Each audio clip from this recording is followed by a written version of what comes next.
Shalom, selamat pagi saudara-saudari yang terkasih di dalam Tuhan Yesus Kristus. Selamat berjumpa kembali di dalam renungan pagi hari ini. Sebelum membaca dan merenungkan firman Tuhan, marilah bersama-sama mempersiapkan hati dan pikiran kita dan memohon tuntunan Roh Kudus. Mari kita berdoa.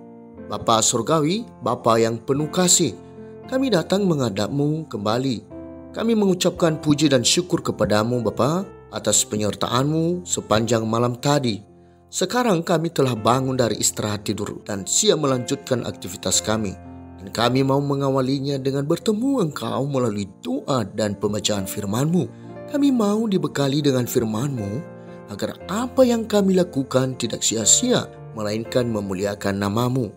Kami mohon tuntunan Roh Kudus-Mu ya Bapa. Inilah ucapan syukur dan permohonan kami yang kami sampaikan melalui doa di dalam nama Tuhan kami Yesus, Juru Selamat kami. Amin. Saudara-saudari yang dikasihi Tuhan, renungan firman Tuhan pada pagi hari ini terambil dari Yeremia pasal 18 ayat 1 sampai ayat yang ke-6. Saya akan membacakannya untuk kita. Firman yang datang dari Tuhan kepada Yeremia bunyinya, "Pergilah dengan segera ke rumah tukang periuk. Di sana aku akan memperdengarkan perkataan-perkataanku kepadamu. Lalu pergilah aku ke rumah tukang periuk, dan kebetulan ia sedang bekerja dengan pelarikan. Apabila bejana yang sedang dibuatnya dari tanah liat di tangannya itu rusak, maka tukang periuk itu mengerjakannya kembali menjadi bejana lain menurut apa yang baik pada pemandangannya. Kemudian datanglah firman Tuhan kepadaku, bunyinya, masakan aku tidak dapat bertindak kepada kamu seperti tukang periuk ini, hai kaum Israel? Demikianlah firman Tuhan, sungguh seperti tanah liat di tangan tukang periuk, demikianlah kamu di tanganku, hai kaum Israel." Saudara-saudaraku yang terkasih, judul renungan pada pagi hari ini adalah tukang periuk yang ahli. Saudara-saudari yang dikasihi Tuhan, Yeremia dipakai Tuhan untuk menyampaikan pesan kepada orang-orang Israel yang hidupnya sering bertentangan dengan perintah Tuhan. Kepada orang-orang Israel, Yeremia menyerukan agar mereka segera bertobat karena Tuhan akan memberikan malapetaka dan sedang merancangkan rencana terhadap orang-orang Israel yang sudah tidak mendengarkan Tuhan, yaitu hidup mengikuti rencananya sendiri dan bertindak mengikuti kedegilan hati yang jahat.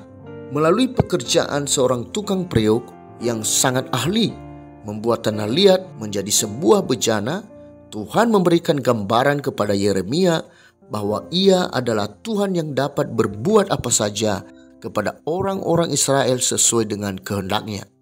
Ia seperti tukang periuk yang membuat bejana dari tanah liat, di mana tukang periuk memiliki kuasa dan kehendak untuk membentuk bejana yang sedang dikerjakannya itu. Ia dapat menghancurkan, membuang, ataupun membentuk kembali bejana yang dibuatnya itu sesuai dengan keinginan hatinya, seperti apa yang ia inginkan bejana itu mau dibentuk. Saudara-saudari yang dikasihi Tuhan, dalam perjalanan hidup kita, banyak hal yang bisa kita alami. Mungkin kita sudah tidak hidup seperti orang-orang Israel yang hidup di zaman Yeremia tadi, yang memberontak kepada Tuhan. Namun, tetap saja kita mengalami hal-hal yang bisa membuat kita kecewa, menyebabkan sedih, menyebabkan gelisah, dan bahkan menderita. Merasakan hidup yang sudah tidak berguna, karena selalu mengalami kegagalan terus-menerus. Kita merasa ini adalah akibat hidup kita yang banyak dosa, sehingga selalu mengalami masalah tersebut.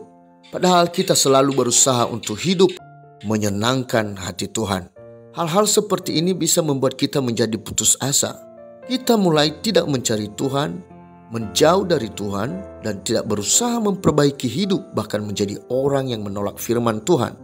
Pada akhirnya kehidupan yang kita jalani sebagai umat yang percaya sudah tidak menjadi serupa dengan perancangan Tuhan. Saudara-saudari yang dikasihi Tuhan, Tuhan sangat mengasihi umatnya. Jika sudah demikian, maka Tuhan harus membentuk kita kembali bagaikan seorang tukang periuk yang ahli. Tuhan akan merubah kita menjadi bejana baru.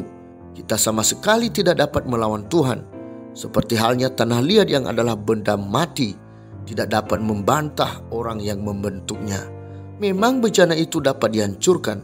Demikian juga Tuhan dapat menghancurkan atau menghukum kita, umatnya yang tidak mau berbalik kepadanya. Mari kita baca di dalam Yesaya pasal 45 ayat 9. Firman Tuhan berkata demikian. Celakalah orang yang berbantah dengan pembentuknya. Dia tidak lain dari beling periuk saja.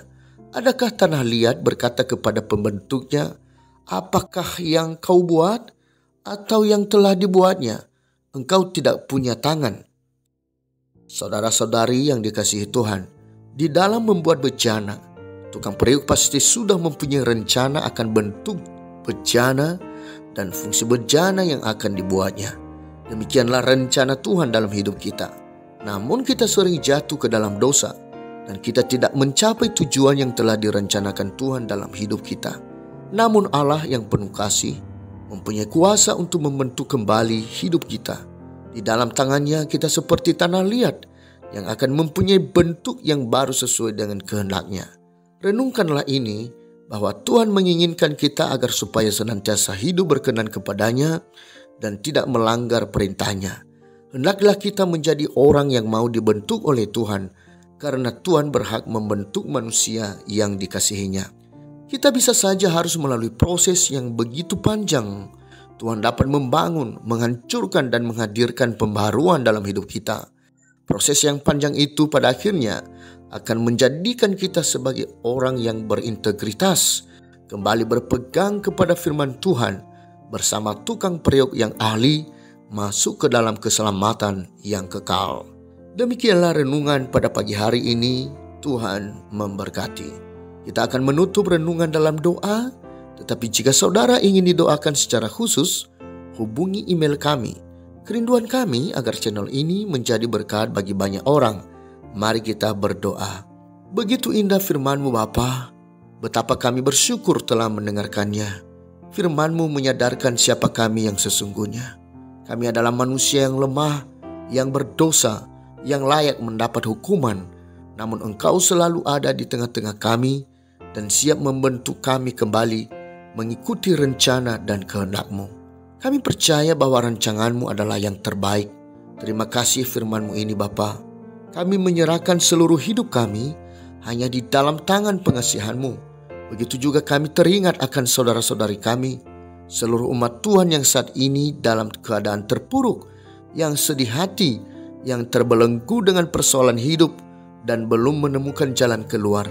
Kami memohon kepadamu untuk mengangkat segala beban itu dan berikanlah anugerah-Mu kepada mereka untuk lebih mengenal-Mu dan percaya di dalam-Mu ada kelegaan.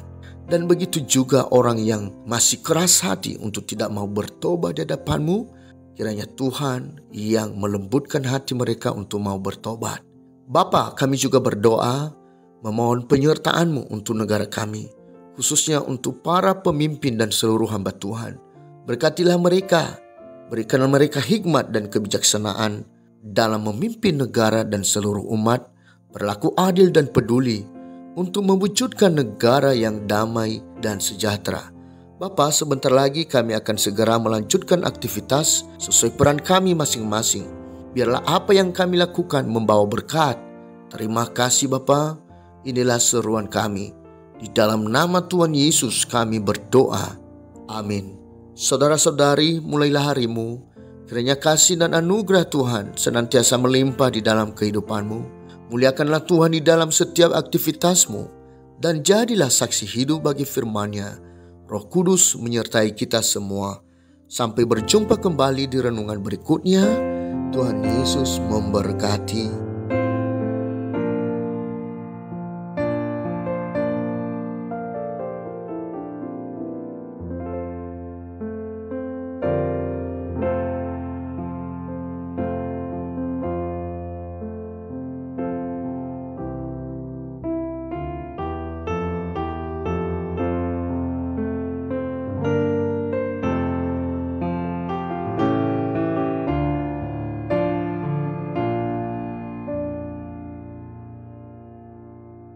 Thank you.